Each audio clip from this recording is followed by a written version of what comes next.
নমস্কাৰ information blog Assam চেনেলটোলৈ আপোনালোক সকলোকে স্বাগত। কাজিৰঙা ৰাষ্ট্ৰীয় উদ্যান পৃথিৱী বিখ্যাত। পৃথিৱীৰ সকলো মানুহে জানে কাজিৰঙা ৰাষ্ট্ৰীয় উদ্যানৰ বিষয়ে। সকলো অসমীয়া গৌৰৱ কঢ়িয়াই আনিছে। বিশ্বৰ ভিতৰত ৮০% আমাৰ কাজিৰঙা ৰাষ্ট্ৰীয় উদ্যান এশিঙীয়া গড়ৰ বন্যভূমি।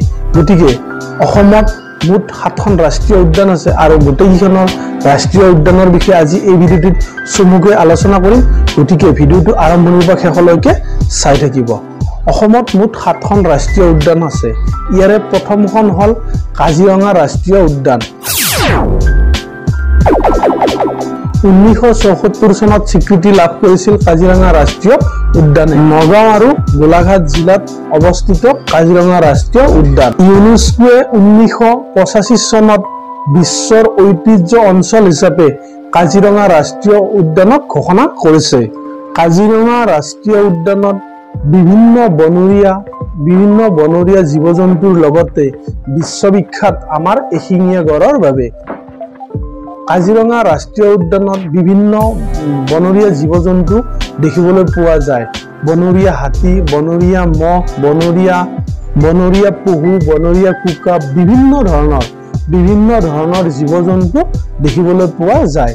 কাজিৰঙা ৰাষ্ট্ৰীয় উদ্যানৰ মুঠ মাটিকালি হ'ল 858.98 বৰ্গ কিলোমিটাৰ। অসমৰ দ্বিতীয়খন ৰাষ্ট্ৰীয় উদ্যান হ'ল মানাহ ৰাষ্ট্ৰীয় উদ্যান।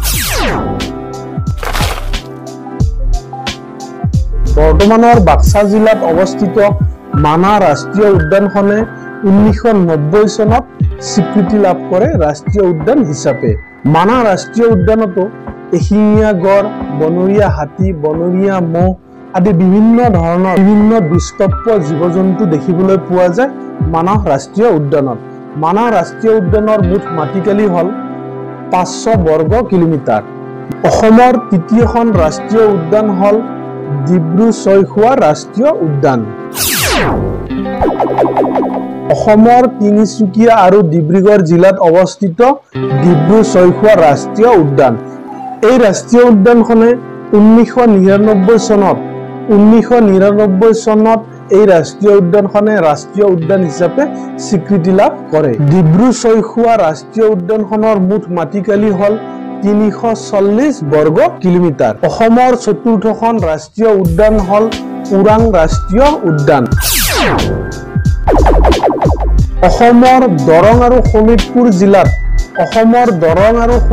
জিলাত অৱস্থিত ওৰাং ৰাষ্ট্ৰীয় উদ্যান। 1999 চনত ওৰাং অভয়াৰণ্যই ৰাষ্ট্ৰীয় উদ্যান হিচাপে স্বীকৃতি লাভ কৰে আৰু এই ৰাষ্ট্ৰীয় উদ্যানখনত বিভিন্ন দুষ্প্ৰাপ্য জীৱ-জন্তু দেখিবলৈ পোৱা যায়। বনৰীয়া হাতী, বনৰীয়া বাঘ, বনৰীয়া নলগাহৰি বিভিন্ন ধৰণৰ জীৱ-জন্তু দেখিবলৈ পোৱা যায়। ওৰাং ৰাষ্ট্ৰীয় উদ্যানখনৰ মুঠ মাটিকালি হ'ল 78.91 বৰ্গ কিলোমিটাৰ। অসমৰ পঞ্চমখন ৰাষ্ট্ৰীয় উদ্যান হ'ল নামেৰী ৰাষ্ট্ৰীয় উদ্যান। নামেৰী ৰাষ্ট্ৰীয় উদ্যানখন অসমৰ শোণিতপুৰ জিলাত অৱস্থিত। নামেৰী অভয়াৰণ্যই 1998 চনত ৰাষ্ট্ৰীয় উদ্যান হিচাপে স্বীকৃতি লাভ কৰে। এই ৰাষ্ট্ৰীয় উদ্যানখনতো বিভিন্ন দুষ্প্ৰাপ্য জীৱ-জন্তু দেখিবলৈ পোৱা যায়। বিশেষকৈ নামেৰী ৰাষ্ট্ৰীয় উদ্যানত শিয়াল, বান্দৰ, হৰিণা আদি বিশেষভাৱে দেখিবলৈ পোৱা যায়। এই ৰাষ্ট্ৰীয় উদ্যানখনৰ মুঠ মাটিকালি হ'ল 212 বৰ্গ কিলোমিটাৰ। 212 বৰ্গ কিলোমিটাৰ এই ৰাষ্ট্ৰীয় উদ্যানখনৰ মুঠ মাটিকালি। এতিয়া আছো অসমৰ ষষ্ঠখন ৰাষ্ট্ৰীয় উদ্যান হ'ল ৰাইমনা ৰাষ্ট্ৰীয় উদ্যান। বৰ্তমান অসমৰ কোকৰাঝাৰ জিলাত অৱস্থিত ৰাইমনা ৰাষ্ট্ৰীয় উদ্যান। 2021 চনৰ 5 জুন তাৰিখে ৰাইমনা অভয়াৰণ্যই ৰাষ্ট্ৰীয় উদ্যান হিচাপে স্বীকৃতি লাভ কৰে।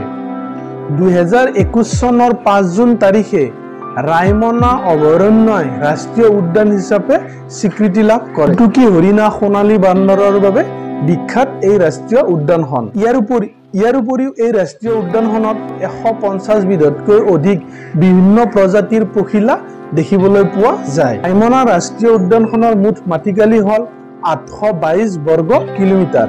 ৰাইমনা ৰাষ্ট্ৰীয় উদ্যানখনত 150 বিধতকৈ বিভিন্ন প্ৰজাতিৰ চৰাই, 380 বিধতকৈ বিভিন্ন প্ৰজাতিৰ উদ্ভিদ আৰু অৰ্কিড দেখিবলৈ পোৱা যায়। অসমৰ 7খন ৰাষ্ট্ৰীয় উদ্যান হ'ল দিহিং পাটকাই ৰাষ্ট্ৰীয় উদ্যান। বৰ্তমান অসমৰ ডিব্ৰুগড় আৰু তিনিচুকীয়া জিলাত অৱস্থিত দিহিং পাটকাই ৰাষ্ট্ৰীয় উদ্যান। 2021 চনৰ 9 জুন তাৰিখে এই ৰাষ্ট্ৰীয় উদ্যানখনে স্বীকৃতি লাভ কৰে ৰাষ্ট্ৰীয় উদ্যান হিচাপে। এই ৰাষ্ট্ৰীয় উদ্যানখনত 101 বিধতকৈ অধিক বিভিন্ন প্ৰজাতিৰ অৰ্কিড দেখিবলৈ পোৱা যায়। 101 বিধতকৈ অধিক ভিন্ন প্ৰজাতিৰ অৰ্কিড দেখিবলৈ পোৱা যায় এই ৰাষ্ট্ৰীয় উদ্যানখনত। আৰু ৰাষ্ট্ৰীয় উদ্যানখনৰ মুঠ মাটিকালি হ'ল 234 বৰ্গ কিলোমিটাৰ। 234 বৰ্গ কিলোমিটাৰ। গতিকে ভিডিওটো কেনে পালে এটা কমেন্ট কৰি জনাব।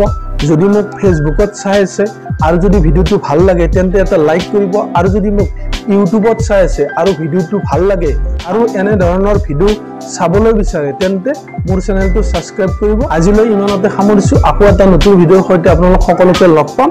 তেতিয়ালৈকে নমস্কাৰ।